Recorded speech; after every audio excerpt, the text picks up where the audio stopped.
Hello everyone, তোমাদের এ to Z sports ভয়েসের আরও একটা নতুন ভিডিওতে স্বাগতম। আর আজ আমরা এই ভিডিওতে আলোচনা করব KKR versus Sunrisers Hyderabad match, যেটা কিন্তু 2রা এপ্রিল ইডেন গার্ডেন্সে হবে, মানে কেকেআর এর হোম স্টেডিয়ামে। এই ম্যাচটাকে নিয়ে ডিটেলস আলোচনা করব, দেখব এই ম্যাচের জন্যে দুই দল কেকেআর আর সানরাইজার্স হায়দ্রাবাদ তারা কি চেঞ্জ করতে পারে। কারণ কেকেআর আর হায়দ্রাবাদ দুই দলই কিন্তু তাদের প্রথম ম্যাচ হেরেছে। কেকেআর হেরেছে মুম্বাই ইন্ডিয়ান্সের কাছে, আর সানরাইজার্স হায়দ্রাবাদ হেরেছে আরসিবির কাছে। যদি ভালো খেলতে হয় তাহলে কিন্তু দুই দলকেই কিছু না কিছু চেঞ্জ করতেই হবে ফার্স্ট ইলেভেনে। তো সেই চেঞ্জগুলো কি হতে পারে সেই নিয়ে তোমাদের সাথে আলোচনা করব, বা এটা আমার রেকমেন্ডেশনও তোমরা বলতে পারো। তাছাড়াও দুই দল কেরাম বেস্ট প্লেইং ইলেভেন নিয়ে নামতে পারে সেই নিয়েও তোমাদের একটা ধারণা দেব। তো চলো ভিডিওটা শুরু করা যাক। Welcome to A to Z sports voice. তোমরা যদি চ্যানেলে প্রথম এসে থাকো তাহলে সাবস্ক্রাইব করে বেল আইকনটাকে বাজিয়ে দাও ফুটবল এবং ক্রিকেট সংক্রান্ত যাবতীয় আপডেট পাওয়ার জন্য। আর ডেইলি আপডেটেড থাকার জন্য আমাদের আদার social media ID Facebook, Insta এগুলোকে ফলো করে রাখতে পারো। নাও কাম টু দ্য পয়েন্ট। দেখো, প্রথমেই যদি এই ম্যাচের কথায় আসি, এই ম্যাচটা কিন্তু হচ্ছে ইডেন গার্ডেন্স, যেমনটা তোমাদের বললাম, এবং এটা কিন্তু কেকেআর এর হোম স্টেডিয়াম। আর হোম স্টেডিয়াম মানেই কিন্তু জানো কেকেআর এর জন্য এক প্রকার ব্যাড লাক। এটা কিন্তু সমর্থকদের জন্য নয়, এটা কিন্তু পিচ কিউরেটারের জন্য। কারণ পিচ কিউরেটার তারা কিন্তু কেকেআর এর কাছে ভালো স্পিনার আছে, সুনীল নারিন এবং বরুণ চক্রবর্তী রয়েছে, এটা জেনেও কিন্তু তিনি কোনোদিন স্পিন ফ্রেন্ডলি পিচ ইডেন গার্ডেন্সে তৈরি করেন না। যে পিচটা হয় ইডেন গার্ডেন্সে সেটা কিন্তু সবসময় মানে ব্যাটারদের জন্য স্বর্গরাজ্য, এবং যেমনি ব্যাটাররা স্বর্গরাজ্যে ব্যাট করবে তেমনি বোলারদের জন্য কিন্তু দুর্বিষহ হয়ে যাবে। আর দুই দল কেকেআর আর এসআরএইচ দুই দলেরই কিন্তু বোলিং এর জায়গাটা একদম ভালো নয়। কেকেআর এর কারণ রয়েছে কি না, হর্ষিত রানা সে কিন্তু বিশ্বকাপের আগেই ছিটকে গেছে, পাথি রানা এখনো এসে পৌঁছয়নি, সে ফিটনেস ইস্যুতে ঝুলে রয়েছে। তাছাড়াও কিন্তু মুস্তাফিজুর রহমান সেও কিন্তু একটা রাজনৈতিক কারণের জন্য সেও কেকেআর তাকে রিলিজ করে দিতে বাধ্য হয়েছে, তার বদলে মুজরাবানি এসছে, সে আবার প্রথম ম্যাচ এগেনস্ট মুম্বাইয়ে ভালো খেলতে পারেনি। এরকম অনেক ইস্যু কিন্তু কেকেআর এর বোলিং নিয়ে রয়েছে। ইভেন বরুণ চক্রবর্তী সে কিন্তু আবার টি-20 বিশ্বকাপ থেকেই ভালো ফর্মে নেই, মানে শেষের কয়েকটা ম্যাচে তো ফর্মে ভালো ছিলই না, তোমরা দেখতেই পেয়েছো।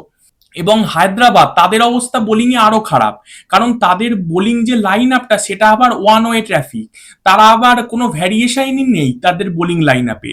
সুতরাং বুঝতেই পারছো দুই দলের বোলিং নিয়ে মারাত্মক সমস্যা রয়েছে।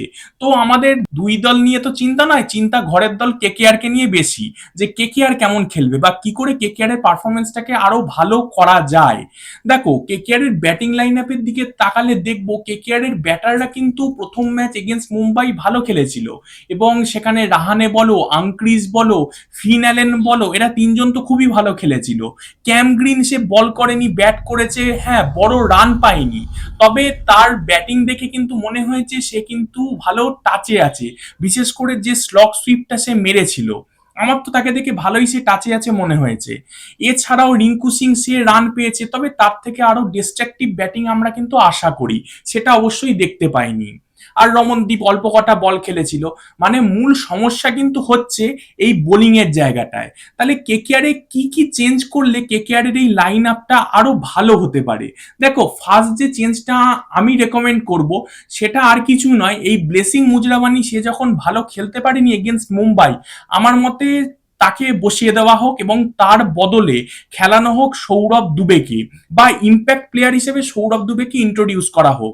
সেক্ষেত্রে কিন্তু একটা বিদেশি কেকেআর এর কমে যাবে, এবং সেই জায়গায় কেকেআর কিন্তু রবম্যান পাওয়েলের মতন একটা পাওয়ার হিটারকে ইন্ট্রোডিউস করে দিতে পারবে। এবং আমরা জানি ইডেন কিন্তু যেমনটা বলেছি তোমাদের ব্যাটসম্যানদের জন্য স্বর্গরাজ্য। এই রবম্যান পাওয়েল সে যদি নিজের দিনে থাকে তাহলে কিন্তু আগুন জ্বালিয়ে দিতে পারে এই ইডেন গার্ডেন্সের পিচে।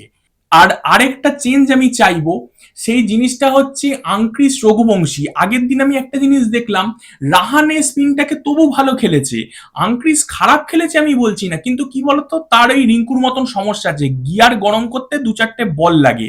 আর মিডিল ওভারের ফেসটায় কি হচ্ছে, কেকেআর এর না স্ট্রাইক রেটটা কমে যাচ্ছে, যার জন্য এবার আমরা তো জানি না, কারণ উল্টো দিকে এসআরএইচ আছে, তাদের ব্যাটাররাও কিন্তু যথেষ্ট ভালো খেলে, পেস স্পিন দুটোই ভালো খেলে। বিশেষ করে ক্লাসেনের মতন ব্যাটার আছে যে কিন্তু আবার কেকেআর কে দেখলেই সে মানে জ্বলে ওঠে, নিজের সেরা ফর্মে চলে যায়। সুতরাং আমাদের ব্যাটারদের চেষ্টা করতে হবে যে 200+ স্কোরটা করার। আগের ম্যাচেও করেছে, কিন্তু আমরা জানি না যে কতটা টার্গেট দিলে সেফ।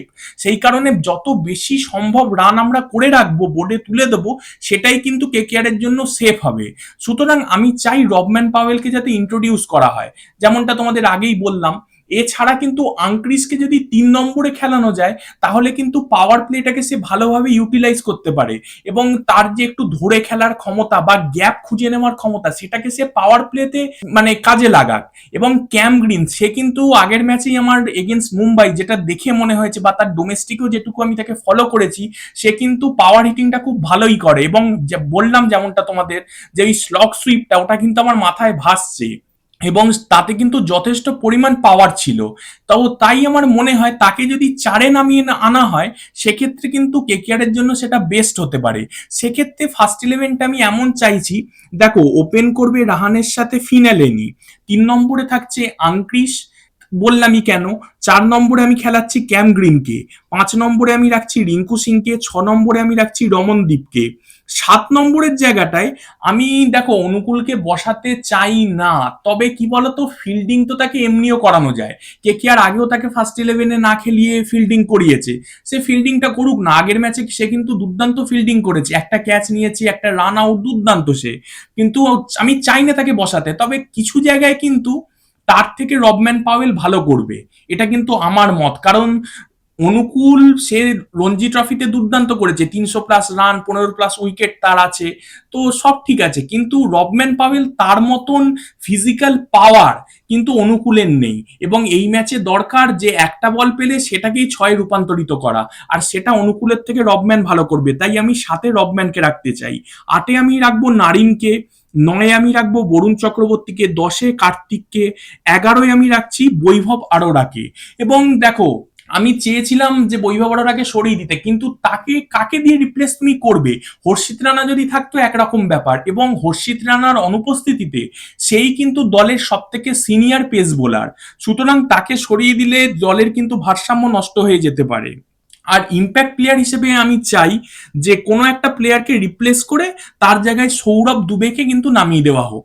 এবং আমরা জানি যে ইডেনের পিচে যাদের হাতে ভ্যারিয়েশন আছে, তারা কিন্তু ইডেনের পিচে ভালো খেলে। এবং সৌরভ দুবে, তোমরা যারা প্র্যাকটিস ম্যাচটা আমার মতন ফলো করেছো তারা জানো, সৌরভ দুবের স্লোয়ার বলটা কিন্তু মারাত্মক। এত সুন্দর স্লোয়ারটা মানে সে দেয় না, মানে দুর্দান্ত। ইভেন আজকে ম্যাচ হচ্ছিল দিল্লি ক্যাপিটালস ভার্সেস এলএসজি, সেখানেও দেখছিলাম লুঙ্গি এনগিডি, সে কিন্তু দুর্দান্ত স্লোয়ার দিচ্ছে ভাই, এবং এই স্লোয়ারে কিন্তু উইকেট পড়ছে।